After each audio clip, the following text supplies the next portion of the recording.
Thus Gradam and the other main leaders of the Magical Beast Division were all dead. But there was still danger on the battlefield, and the source of that danger was currently delighted to see Gradam's head rolling in front of him. What a lovely piece of prey to dine on. Vega, the undercover Cerberus leader, devoured General Gradam's remains to seize his strength. Violent power surged within him, swelling his frame into a massive predatory beast that overflowed with newfound monstrous evolution. Not bad, but not good enough yet. Utilizing his unique skill, Scavenger, Vega silently devoured the corpses of the fallen Beast Knights. He feasted on their power in total secrecy, growing stronger while remaining completely undetected by the world.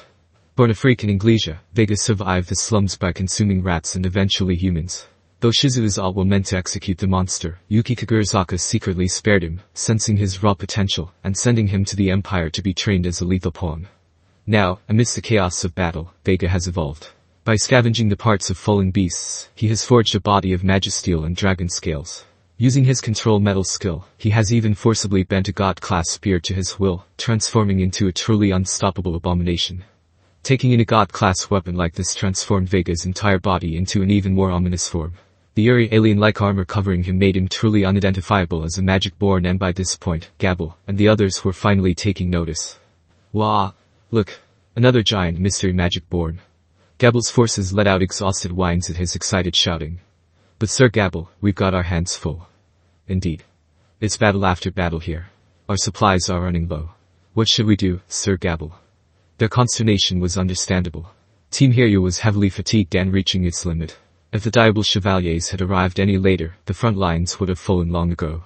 As the Harvest Festival's evolutionary slumber claims Sufia and the Beast forces, Gabila is left to defend the front alone. Just as exhaustion peaks, the monstrous Vega suddenly descends, leaving Gabila frozen in terror. Do not worry, Sir Gabila. Allow me to reason with this one first. His name is Vega, and he's a friend of that young boy Yuki.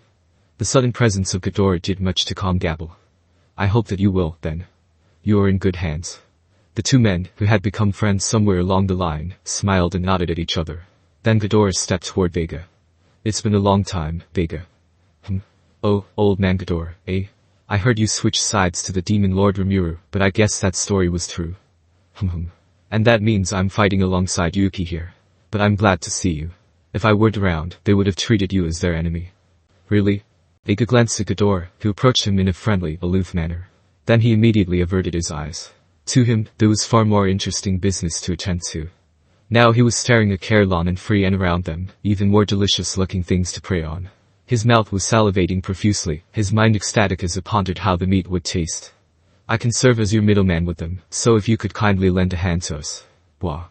Gadora's friendly gesture was met by Vega's ruthless fist. Surpassing even an awakened demon lord, Vega's god-class power silenced the metal demon with a single crushing blow. Lo Lord Gadora. I knew I couldn't count on that man, Gabila thought as he shouted.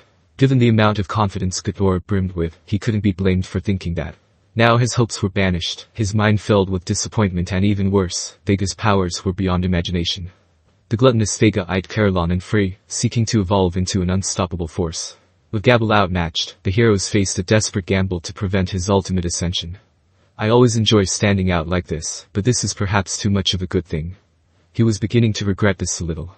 Gabila was ready to step forward, but stopped when he realized someone was in front of him. Gabila, let me take care of this one for you. Oh ho. Sir Laplace, is it not? Why are you here? Well. Because everybody left me alone, he almost said before falling silent. It would make him look far too awkward. Why do you think? To help you out, of course.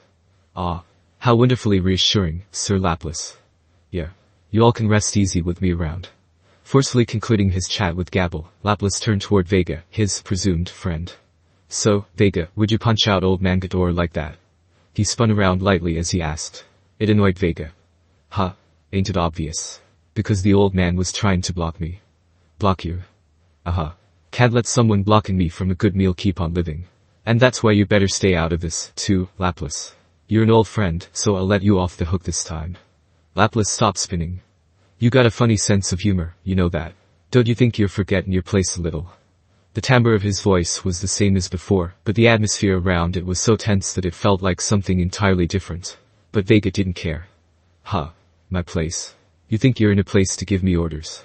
I heard that bastard Yuki got defeated by Gadora, and I only take orders from people stronger than me. He guffawed at that, his laughter echoing across the battlefield. Well, that sure ain't funny. You got no gift for comedy at all, man. It wasn't meant to be funny, eek. The guttural laughter abruptly stopped. In an instant, Laplace came right up to Vega, clutching him by the neck. Yo, some respect, huh? Or else it's your ass. He lifted him into the air, despite being half his size. Vega struggled, arms and legs flailing about. Breathing was no longer necessary for him, but he still wasn't used to that, so this treatment was still deeply disconcerting. Laplace, meanwhile, landed an explosive knee on his body, and hanging by the neck as he had no way of escaping it. He cowered on the ground once Laplace loosened his grip, trying to catch his breath. Well, wait. I'm sorry I got carried away. I'm calmer now. Please forgive me. Laplace was thinking of giving Vega a kick to the head, but this pleading made him reconsider. I ain't as nice as my boss, he coldly muttered. Don't expect any second chances. I know. Right? So be nice and stick with me, won't you? And don't try anything funny, or I'll make sure you pay for it. Vega nodded. Alright. So what are we doing now? I'm gonna be heading over to our president. I'm figuring she can probably do something to help Tyr and Footman get back to normal. We gotta find a way, right? Or else we'll never save the boss. So whatever you do, don't stray from me, okay? Right. Vega nodded deeply in agreement. His eagerness to please Laplace suggested just how scared he was of him. Laplace just sighed at the sight. Everything alright, then? Gadora asked worriedly, now back on his feet. Old man. Vega instinctively braced himself for combat. Ah, Lord Gadora. You are well now. Gabila was happy to see him, if a little surprised. So you were alright, eh, old man? Laplace wasn't surprised at all, as if he had expected this. But of course. I did lose consciousness for a moment, but I was fully prepared with my emergency measures. I was just pretending to be down because then I could catch him off guard and hit him with one of my best spells. The ultimate gift Rimuru was equipped with Mind Accelerate and Parallel Computation, almost as if that was a given. With it in hand, even when he was knocked out, a parallel line of thought would take over after that. I see. It fooled me as well. Man oh man. What a guy, huh? Yes, well, I didn't spend all these years wasting my time, you see.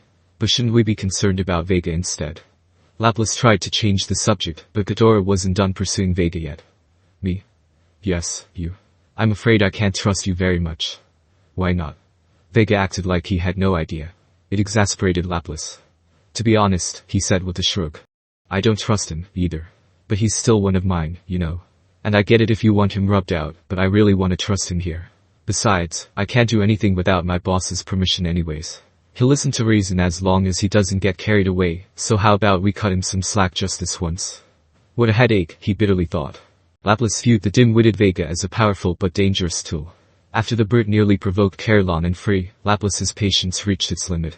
Had Vega actually crossed that line, Laplace would have executed the loose cannon on the spot. Well, I don't have the authority to make the call, but I can certainly understand your line of thought. I'm familiar with Vega myself, and as long as he causes no trouble for Sir Rimuru, I don't see any issue with that. Gadora was familiar with Vega as well. And while it didn't feel right for him to speak on his behalf, he still wanted to give some muted feedback. Yeah, that's what I'm worried about. Laplace seemed just as anxious as he gave that vague warning. Only Gabila among them could find it in himself to laugh it off. Gwahahaha. We're all men here, we'll learn from our mistakes. Very well. I will trust in him, too. Vega, was it? Listen to Sir Laplace and try to become the best warrior you can be. He clapped Vega on the back as he spoke.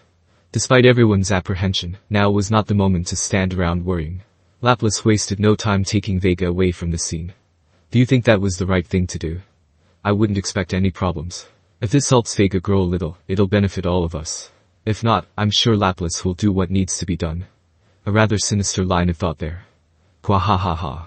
Flattery will get you nowhere with me, I'll have you know. Stifling his retort, Gadora refocused on the ongoing war. Just as he prepared to fight, good news arrived. My brother, I have word from Sir Moss that Sir Rimuru has defeated Lady Valgrand. Our main forces have stormed the enemy's main airship, and are now engaged in a final battle with their top brass. We need to keep up the fight over here. The voice of Sokka, back to the front after some rest, rang high as she gave the news. It was a massive morale boost for everyone on Rimuru's side, and a major demotivator for the Empire. Leaderless and without hope, the Empire's Chimera Knights faced total annihilation. Trapped by Rimuru's overwhelming army and the terrifying might of former demon lords, their ranks shattered. As the survivors fled in terror, the forces of Tempest erupted in joy, claiming a decisive victory. Wow. His Majesty has done it. He beat Lady Valgrand. I can't believe it, but maybe I should have expected that from him. we've won. This is nothing more than a rout now. Gabila and Gadora were no exception, of course. Ah, wonderful. I always knew Sir Rimuru was cut from a different cloth. I suppose so, yes. I had grown much stronger out of nowhere, so I thought something like that had happened. That voice must be connected to Sir Rimuru, just like Sir Diablo presumed. What did you say, Lord Gadora? Ah, never mind. We still have a job to carry out here. Let's go. Gadora suppressed his dangerous curiosity, opting for caution over answers. Beside him, Gabila let out a thunderous roar, commanding his Dragonite forces to charge headlong into the battlefield.